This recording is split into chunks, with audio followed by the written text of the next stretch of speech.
नमस्कार दोस्तों, स्वागत है आपका आज के मुख्य समाचार में, जिसमें सबसे पहली और बड़ी खबर में आपको बताएंगे कि रूस के मिसाइल हमले में फिर तबाह हुआ यूक्रेन का निप्रो एयरपोर्ट। क्या है ताजा हालात, आपको बताएंगे दोस्तों। दूसरी बड़ी खबर में जिक्र होगा कि इमरान खान के पाकिस्तान छोड़कर जाने पर लग सकती है रोक, हाई कोर्ट में होनी है सुनवाई। तीसरी बड़ी खबर में आपको बताएंगे कि अमेरिका से खरीदी के लिए भारत ने बनाई उच्च स्तरीय समिति, सेनाओं की जरूरतों के हिसाब से बनेगी योजना। चौथी बड़ी खबर में जिक्र होगा कि पीएम मोदी और यूएस राष्ट्रपति बाइडेन सोमवार को करेंगे वर्चुअल बैठक। और पांचवी बड़ी खबर में जिक्र होगा कि दक्षिण चीन सागर में द्वीपों पर बीजिंग के सैनिक अड्डे से क्षेत्र के देशों को खतरा, मिसाइल प्रणाली के साथ ही लड़ाकू जेट किए तैनात। दोस्तों, हर एक खबर की गहराई में आपको ले जाएंगे, लेकिन उससे पहले अगर आपको विदेश की सेना और पीएम मोदी पर पूरा भरोसा है और अगर आप भी ऐसा मानते हैं कि मोदी है तो हर जीत मुमकिन है, तो आप अभी इस वीडियो को लाइक कीजिए। चैनल पर नए आए हैं तो रोज की इस प्रकार की खबरों के लिए लाल बटन को दबा के चैनल को सब्सक्राइब कर लीजिए और घंटी बजाकर कमेंट में लिखिए जय हिंद। दोस्तों, रुक करते हैं सबसे पहली और बड़ी खबर की तरफ। रूस के मिसाइल हमले में फिर तबाह हुआ यूक्रेन का निप्रो एयरपोर्ट। क्या है ताजा हालात, ये आपको बता दें दोस्तों कि रूस ने यूक्रेन के लुहांस्क और निप्रो क्षेत्र में रविवार को कई रॉकेट दागे, जिससे एक हवाई अड्डे को पूरी तरह से नष्ट कर दिया गया। संभावित रूप से रूस के इस हमले में कई अन्य इलाकों को भी नुकसान पहुंचा है। द कीव इंडिपेंडेंट के मुताबिक रूसी मिसाइलों ने फिर से निप्रो हवाई अड्डे पर हमला किया है। स्थानीय अधिकारियों ने बताया कि मार्च के मध्य में एक मिसाइल हमले में हवाई अड्डा बर्बाद हो गया था। दोस्तों, रुक करते हैं अगली बड़ी खबर की तरफ। इमरान खान के पाकिस्तान छोड़कर जाने पर लग सकती है रोक, हाईकोर्ट में सुनवाई। पाकिस्तान के प्रधानमंत्री की कुर्सी से हटाई गए इमरान खान की मुश्किलें बढ़ सकती हैं। अब उनके विदेश जाने पर भी रोक लग सकती है। इस्लामाबाद हाई कोर्ट में एक याचिका दाखिल करके मांग की गई है कि इमरान खान का नाम एग्जिट कंट्रोल लिस्ट में शामिल किया जाए। न सिर्फ इमरान खान बल्कि उनके सरकार के कई और मंत्रियों को भी इस लिस्ट में डालने की गुहार लगाई गई है। इस पर हाई कोर्ट सोमवार को सुनवाई करेगा। एग्जिट कंट्रोल लिस्ट एक अध्यादेश होता है जिसके जरिए लोगों के पाकिस्तान छोड़कर जाने पर कोई रोक लग जाती है, और इसमें इमरान खान को शामिल करने की याचिका मौलवी इकबाल हैदर की ओर से दाखिल की गई है। रुक करते हैं अगली बड़ी खबर की तरफ। अमेरिका से खरीदी के लिए भारत ने बनाई उच्च स्तरीय समिति, सेनाओं की जरूरत के हिसाब से बनेगी योजना। जहां दोस्तों, प्रीडेटर ड्रोन की अमेरिका से खरीद के लिए भारत ने उच्च स्तरीय समिति बनाई है। ये समिति तीनों सेनाओं का जरूरत का आकलन करेगी, जिसके आधार पर खरीदी की अग्रिम योजना बनाई गई है। दरअसल पीएम मोदी के मेक इन इंडिया अभियान को उस वक्त करारा झटका लगा जब इन प्रीडेटर ड्रोन्स का निर्माण देश में नहीं हो सकने की बात सामने आई। इसके बाद रक्षा मंत्रालय ने इस उच्च स्तरीय समिति का गठन किया है। ये समिति अमेरिका के साथ 30 प्रीडेटर ड्रोन खरीदने के सौदे में कटौती करने के लिए गठित की गई है। पहले सरकार तीनों सेनाओं को देने के लिए अमेरिका से 30 प्रेडेटर ड्रोन खरीदने की योजना सरकार ने बनाई थी, और इसके बाद सरकार ने ये कहते हुए कि भारत इस तरह के ड्रोन बनाने में सक्षम है, सौदे को ठंडे बस्ते में डाल दिया था। रुक करते हैं अगली बड़ी खबर की तरफ। पीएम मोदी और यूएस राष्ट्रपति बाइडेन सोमवार को करेंगे वर्चुअल बैठक। जी हाँ दोस्तों, प्रधानमंत्री नरेंद्र मोदी और अमेरिकी राष्ट्रपति सोमवार को वर्चुअल बैठक करेंगे और द्विपक्षीय मुद्दों पर वार्ता करेंगे। यूक्रेन और रूस के बीच जारी युद्ध के बीच इस बैठक को महत्वपूर्ण माना जा रहा है। अमेरिका और भारत के बीच अगले सप्ताह 2+2 डायलॉग भी शुरू होने वाली है, और इसमें दोनों देशों के विदेश मंत्री और रक्षा मंत्री के साथ उच्च स्तरीय प्रतिनिधिमंडल शिरकत करेगा। दोनों देशों के नेताओं के बीच ये कूटनीतिक कवायद ऐसे वक्त हो रही है जब भारत और रूस से तेल खरीद आगे न बढ़ाने का दबाव पड़ रहा है। एक बयान में कहा गया कि दोनों नेता द्विपक्षीय सहयोग की समीक्षा करेंगे और दक्षिण एशिया और एशिया प्रशांत क्षेत्र में मौजूदा गतिविधियों पर विचार का आदान प्रदान करेंगे। रुक करते हैं अगली बड़ी खबर की तरफ। दक्षिण चीन सागर में द्वीपों पर बीजिंग के सैनिक अड्डे से क्षेत्र के देशों को खतरा, मिसाइल प्रणाली के साथ ही लड़ाकू जेट किए तैनात। जी हाँ दोस्तों, चीन ने दक्षिण चीन सागर में द्वीपों पर तैनात सैनिक अड्डे बनाए हैं और पोतरोधी और विमान रोधी मिसाइल प्रणाली, लेजर और जाम करने वाली गैजेट से अड्डों को लैस करने के अलावा बीजिंग ने यहाँ लड़ाकू जेट भी तैनात किए हैं। इससे क्षेत्र के अन्य देशों के लिए खतरा उत्पन्न हो गया है। अमेरिकी हिंद प्रशांत कमांडर एडमिरल जॉन सी एक्यूडिलेनो ने कहा कि चीन ने अपनी क्षमता बढ़ाई है। रुक करते हैं अगली बड़ी खबर की तरफ। कोरोना को लेकर अब पीएम मोदी ने किया आगाह, बोले लगातार रूप बदल रहा है ये बहरूपिया। जी हाँ दोस्तों, प्रधानमंत्री नरेंद्र मोदी ने रविवार को कहा कि कोरोना वायरस गया नहीं है और ये बार बार सामने आ रहा है। साथ ही उन्होंने लोगों से कोरोना वायरस वैश्विक महामारी के खिलाफ सतर्कता बरतना जारी रखने की भी अपील की है।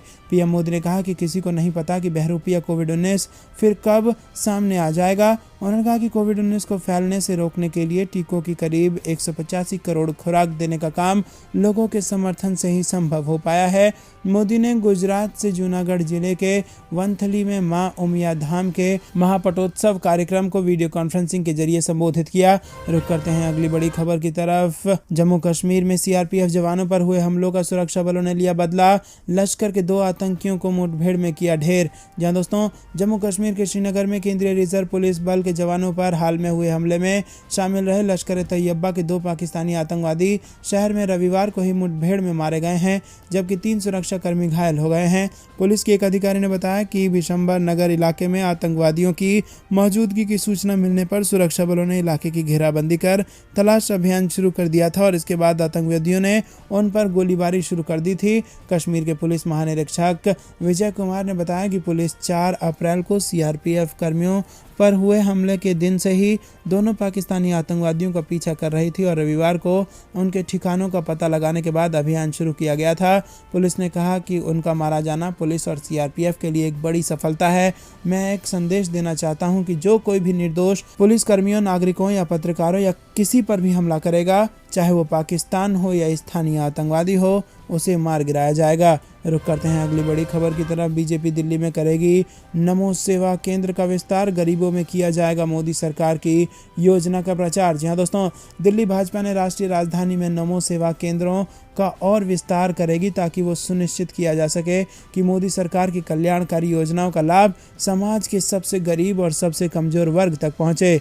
दिल्ली भाजपा अध्यक्ष आदेश गुप्ता ने शनिवार को पार्टी कार्यालय में नमो सेवा केंद्रों के प्रभारियों से बातचीत की है और उन्हें लैपटॉप, प्रिंटर और अन्य सामान वितरित किया है। आदेश गुप्ता ने कहा कि ये केंद्र मोदी सरकार की योजनाओं का लाभ सुनिश्चित करके अंत्योदय या समाज के सबसे गरीब और सबसे कमजोर वर्गों तक पहुंचने के उद्देश्य को प्राप्त करेंगे। दोस्तों रुक करते हैं अगली बड़ी खबर की तरफ। सीएम योगी का बड़ा ऐलान, यूपी की हर विधानसभा में बनेंगे 100 बेड के हाईटेक अस्पताल। जी हाँ दोस्तों, यूपी के दूसरी बार मुख्यमंत्री पद की शपथ लेने के साथ ही योगी आदित्यनाथ एक से एक बड़े कदम उठा रहे हैं। रामनवमी के अवसर पर योगी आदित्यनाथ ने राज्यवासियों हॉस्पिटल्स की बड़ी सौगात दी है। मुख्यमंत्री योगी आदित्यनाथ ने कहा कि यूपी के सभी 403 विधानसभा क्षेत्रों में 100 बेड के सभी संसाधनों से युक्त उच्चीकृत हॉस्पिटल बनाए जाएंगे। वहीं इसके साथ ही प्रदेश के हर विकास खंड क्षेत्र में 25 से 30 बेड के शानदार सीएससी पीएससी उपलब्ध कराने की दिशा में कार्रवाई को रफ्तार से आगे बढ़ाया जा रहा है। दोस्तों रुक करते हैं अगली बड़ी खबर की तरफ। बीजेपी हिमाचल प्रदेश में जयराम ठाकुर के नेतृत्व में ही विधानसभा चुनाव लड़ेगी, जेपी नड्डा का बड़ा बयान। जी हाँ दोस्तों, बीजेपी ने स्पष्ट कर दिया है कि वो हिमाचल प्रदेश में विधानसभा चुनाव मौजूदा मुख्यमंत्री जयराम ठाकुर के नेतृत्व में लड़ेगी। भाजपा अध्यक्ष जेपी नड्डा ने रविवार को स्पष्ट किया कि पार्टी हिमाचल प्रदेश के मुख्यमंत्री जयराम ठाकुर को पद से नहीं हटाने जा रही है और विधानसभा चुनाव की अगुवाई में ही उनकी अगुवाई में ही लड़ा जाएगा। और दरअसल आम आदमी पार्टी के नेता मनीष सिसोदिया ने दावा किया था कि केंद्रीय मंत्री अनुराग ठाकुर हिमाचल के मुख्यमंत्री के रूप में जयराम ठाकुर की जगह लेंगे। सिसोदिया के इस दावे के बारे में पूछे जाने पर नड्डा ने ये स्पष्टीकरण दिया है। रुक करते हैं अगली बड़ी खबर की तरफ, जो कि पाकिस्तान से आ रही है। इमरान खान की सरकार गिरते ही पाकिस्तान क्रिकेट में मची हलचल, पीसीबी चीफ रमीज रजा की जा सकती है कुर्सी। जहां दोस्तों पाकिस्तान में इस समय राजनीतिक अस्थिरता है। पाकिस्तान में इमरान खान की सरकार गिर गई है, जिसके बाद देश में अब कई बड़े बदलाव हो सकते हैं, जिसके बाद अब पाकिस्तान क्रिकेट में भी कई बदलाव हो सकते हैं। रिपोर्ट के अनुसार इमरान खान की सरकार गिरने के बाद अब पाकिस्तान क्रिकेट के प्रेसिडेंट रमीज राजा अपने पद से इस्तीफा दे सकते हैं। फिलहाल वो इस समय आईसीसी की मीटिंग के लिए दुबई में हैं, जहां वो 4 देशों की सुपर सीरीज का प्रस्ताव रखेंगे और इस सीरीज में भारत, पाकिस्तान, ऑस्ट्रेलिया और इंग्लैंड जैसे देश हिस्सा लेंगे। रुक करते हैं अगली बड़ी खबर की तरफ। कहीं भारी बारिश तो कहीं बढ़ेगी गर्मी। आपके राज्य में कैसा रहेगा मौसम, ये आपको बता दें कि चिलचिलाती गर्मी के बीच भारतीय मौसम विभाग ने कई राज्यों में भारी बारिश की भविष्यवाणी कर दी है। मौसम विभाग के पूर्वानुमान के मुताबिक असम, मेघालय, नागालैंड, मणिपुर, मिजोरम, तमिलनाडु, केरल और त्रिपुरा में अगले 5 दिनों के दौरान बारिश हो सकती है, जबकि उत्तर प्रदेश, दिल्ली, राजस्थान, मध्य प्रदेश, उत्तराखंड, पंजाब और हरियाणा में आने वाले दिनों में गर्मी बढ़ जाएगी। मौसम विभाग के अनुसार एक ताज़ा पश्चिमी विक्षोभ के 12 अप्रैल की रात से पश्चिमी हिमालयी क्षेत्र को प्रभावित करने की संभावना है और इसके प्रभाव में उत्तर पश्चिम भारत के कई हिस्सों में अधिकतम तापमान में 2 से 3 डिग्री सेल्सियस की गिरावट आने की संभावना है। इन राज्यों में असम, मेघालय, नागालैंड, मणिपुर, मिजोरम और त्रिपुरा है।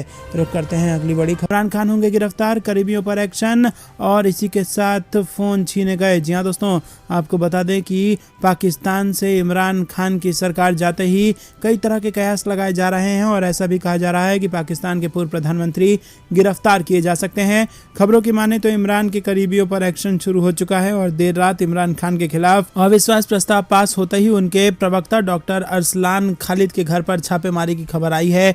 यही नहीं, उनके परिवार के सभी सदस्यों के फोन भी छीन लिए गए हैं। दरअसल इमरान खान की पार्टी पीटीआई ने खुद ट्वीट करके इसकी जानकारी दी है। अरसलान खालिद के घर पर छापेमारी की खबर आते ही लोग तरह तरह की बातें करने लगे हैं। पीटीआई ने अपने ऑफिशियल ट्विटर अकाउंट पर ट्वीट किया कि बेहद परेशान करने वाली खबर, डॉक्टर अरसलान खालिद मोहम्मद के घर पर छापा मारा गया है। रुक करते हैं अगली बड़ी खबर की तरफ। हॉट स्प्रिंग से कई किलोमीटर पीछे हटने का चीन ने रखा प्रस्ताव, लेकिन भारत ने एलएसी विवाद में ये प्रस्ताव को ठुकरा दिया। जी हाँ दोस्तों, पिछले महीने चीन के विदेश मंत्री भारत में आए थे और इस दौरान बीजिंग ने दिल्ली को पूर्वी लद्दाख के हॉट स्प्रिंग क्षेत्र में पेट्रोलिंग पॉइंट 15 से सैनिक को हटाने का प्रस्ताव भेजा था। इस प्रस्ताव को भारत ने खारिज कर दिया था।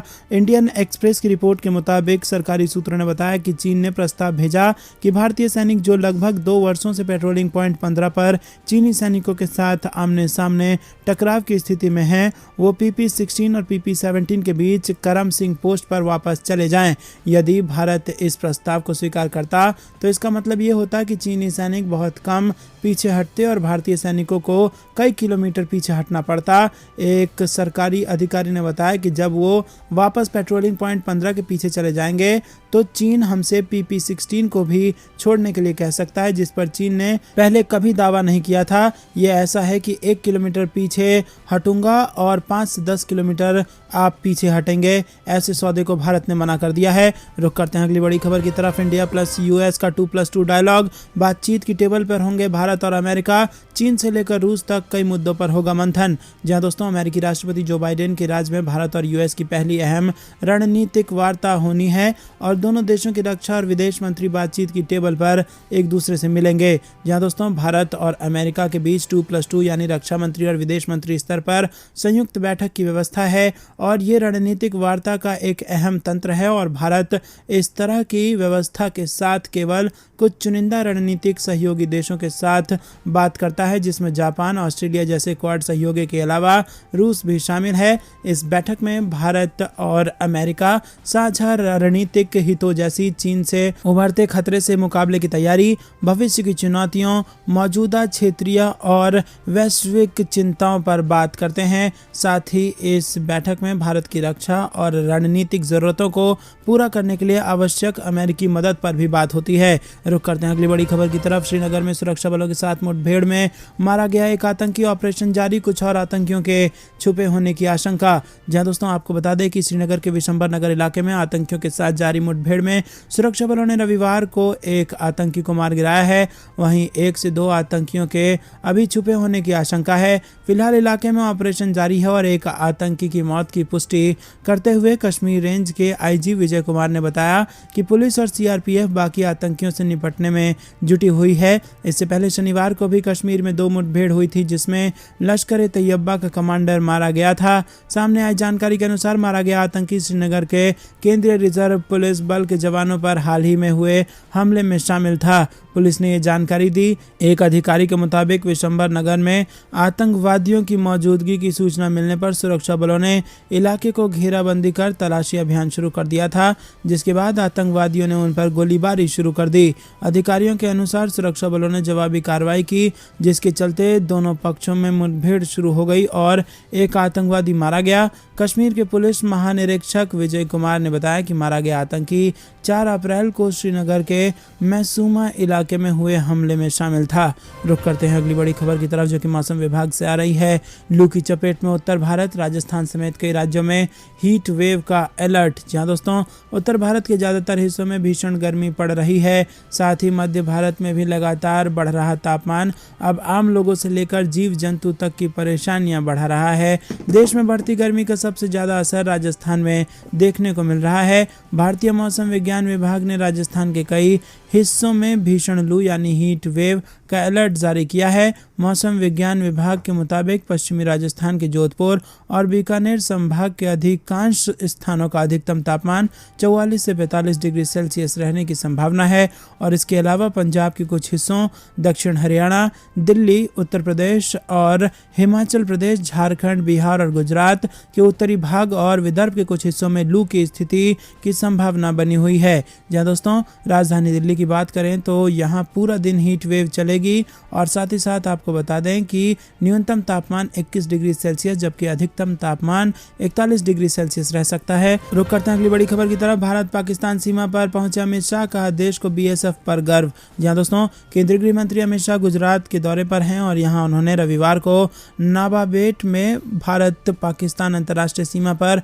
दर्शनीय स्थल यानी कि व्यू पॉइंट के उद्घाटन समारोह में हिस्सा लिया। इस अवसर पर अमित शाह ने वहां मौजूद लोगों को संबोधित किया। उन्होंने कहा कि हर बार जब देश में आपदा आई है तब बीएसएफ ने वीरता दिखाने में कोई कमी नहीं छोड़ी है।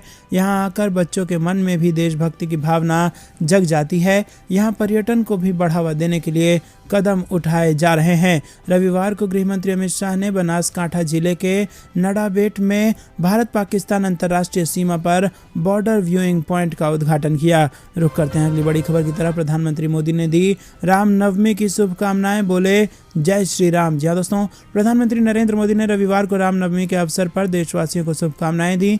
उन्होंने सभी के जीवन में सुख, शांति और समृद्धि आने की कामना की और पीएम मोदी ने ट्वीट कर कहा कि देशवासियों को रामनवमी की ढेरों शुभकामनाएं। भगवान श्री राम की कृपा से हर किसी को जीवन में सुख, शांति और समृद्धि प्राप्त हो। जय श्री राम। दोस्तों रुक करते हैं अगली बड़ी खबर की तरफ। सीएम योगी ने लगाया जनता दरबार, फरियादियों की सुनी फरियाद और अधिकारियों को दिए निर्देश। जी हाँ दोस्तों उत्तर प्रदेश के मुख्यमंत्री योगी आदित्यनाथ ने रामनवमी के दिन गोरखपुर में जनता दरबार लगाया और फरियादियों की फरियाद सुनी। रविवार की सुबह गोरखनाथ के हिंदू सेवाश्रम में जनता दरबार लगा।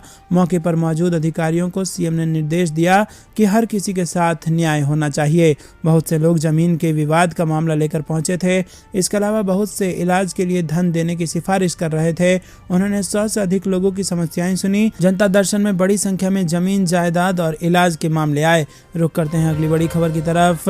2023 के विधानसभा चुनाव के लिए खास प्लान पर काम कर रही है भाजपा। जी हाँ दोस्तों मध्य प्रदेश चुनाव से बड़ी खबर निकल के आ रही है। दरअसल दोस्तों आपको बता दें कि 5 राज्यों के चुनाव समाप्त होने के बाद अब बीजेपी के लिए मिशन 2023 के लिए मध्य प्रदेश में 3 लेयर प्लान पर काम करना भाजपा ने शुरू कर दिया है। इसमें दलित, कमजोर और हारी हुई सीटों के साथ बूथ पर फोकस करना तय किया गया है। राष्ट्रीय सह संगठन महामंत्री शिव प्रकाश ने इसी गाइडलाइन पर विधानसभा चुनाव की बिसात पर काम करने के लिए कहा है और इसके बाद विधानसभा सीटों पर बूथ को इन 3 श्रेणियों में बांटा गया और बीजेपी ने इसे लेकर अपने स्तर पर काम करना शुरू भी कर दिया है। मध्य प्रदेश में मुख्यमंत्री शिवराज सिंह चौहान, बीजेपी के प्रदेश अध्यक्ष बीडी शर्मा, प्रदेश संगठन महामंत्री हितानंद तीनों निरंतर चुनावी रणनीति पर काम करने में लगे हैं। सरकारी योजनाओं में जनता पर फोकस कर सर्विस डिलीवरी सिस्टम सुधारने का काम हो रहा है। साथ ही ऐसी योजनाओं पर ज्यादा ध्यान है जिससे बड़ा वर्ग प्रभावित होता है। इसे लेकर हर दिन बैठकों का दौर जारी है। दोस्तों रुक करते हैं अगली बड़ी खबर की तरफ। केंद्र की योजनाओं ने किसानों को बनाया सशक्त, पीएम मोदी बोले किसानों को ताकत दे रही है हमारी सरकार। जहां दोस्तों आपको बता दें कि फसल के मौसम और बैसाखी के पर्व से पहले प्रधानमंत्री नरेंद्र मोदी ने रविवार को कहा कि देश में प्रधानमंत्री किसान सम्मान निधि और अन्य योजनाएं करोड़ों किसानों को नई ताकत दे रही है। पीएम मोदी ने रविवार को एक ट्वीट में किसानों के लिए केंद्र सरकार की विभिन्न योजनाओं के लाभों का विवरण साझा करते हुए कहा कि सशक्त किसान एक समृद्ध राष्ट्र की कुंजी है और पीएम मोदी ने कहा कि देश को हमारे किसान भाइयों और बहनों पर गर्व है।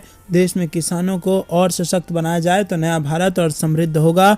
मुझे खुशी है कि प्रधानमंत्री किसान सम्मान निधि और कृषि से संबंधित अन्य योजनाओं के करोड़ों किसानों को नई ताकत मिली है। दोस्तों रुक करते हैं अगली बड़ी। पाकिस्तान में भारत की गूंज, सड़क से लेकर सदन तक भारत, मोदी और पूर्व पीएम वाजपेयी की चर्चा। क्या हुआ ऐसा, आपको बता दें दोस्तों कि राजनीतिक संकट के बीच पाकिस्तान में चारों तरफ भारत की गूंज सुनाई दे रही है। सड़क से लेकर सदन तक सिर्फ भारत ही है और इस पूरे संकट काल में प्रधानमंत्री इमरान खान कई बार भारत की तारीफ कर चुके हैं। इमरान खान ने भारत की विदेश नीति को आज़ाद बताते हुए खुददार देश बताया। उन्होंने ये भी कहा कि भारत को दुनिया का कोई भी देश आज डरा धमका नहीं सकता। संसद में इमरान की जगह उनके करीबी नेता शाह महमूद कुरैशी ने सरकार का पक्ष रखा। कुरैशी ने भी खुलकर भारत की तारीफ की, कहा कि आज भारत की धमक पूरी दुनिया में है। वो रूस से भी तेल खरीद रहा है तो अमेरिका के साथ भी उसके अच्छे रिश्ते हैं। ये सब भारत की आज़ाद विदेश नीति की वजह से ही संभव है। वहीं दोस्तों, सत्ता में आने के बाद से इमरान खान पाकिस्तान की विदेश नीति में बदलाव लाना चाहते हैं और अभी तक वो दो बड़े देशों के बीच विवाद होने पर किसी न किसी एक का पक्ष लेते हैं। दोस्तों, रुक करते हैं अगली बड़ी खबर की तरफ। 2+2 समिट, भारत अमेरिका के बीच वार्ता से पहले व्हाइट हाउस का बयान, दुनिया में हमारे रिश्ते सबसे मजबूत। जी हां दोस्तों, भारत अमेरिका के बीच 11 अप्रैल से शुरू होने जा रही 2+2 डायलॉग से पहले व्हाइट हाउस की ओर से बड़ा बयान सामने आया है। व्हाइट हाउस की प्रेस सचिव जेन साकी ने कहा कि अमेरिकी राष्ट्रपति जो बाइडेन का मानना है कि भारत अमेरिका के रिश्ते दुनिया में सबसे अहम हैं और उम्मीद है कि होने वाली वार्ता हमारे रिश्तों को और बेहतर बनाएगी। इस दौरान उन्होंने ये भी कहा कि ये वार्ता हिंद प्रशांत क्षेत्र में साझा लक्ष्यों को आगे बढ़ाने में बड़ी भूमिका निभाएगी। जेन साकी ने कहा कि 2+2 वार्ता के दौरान रूस यूक्रेन युद्ध के कारण ऊर्जा और खाद्य संकट पर भी दोनों देशों के बीच बातचीत होगी।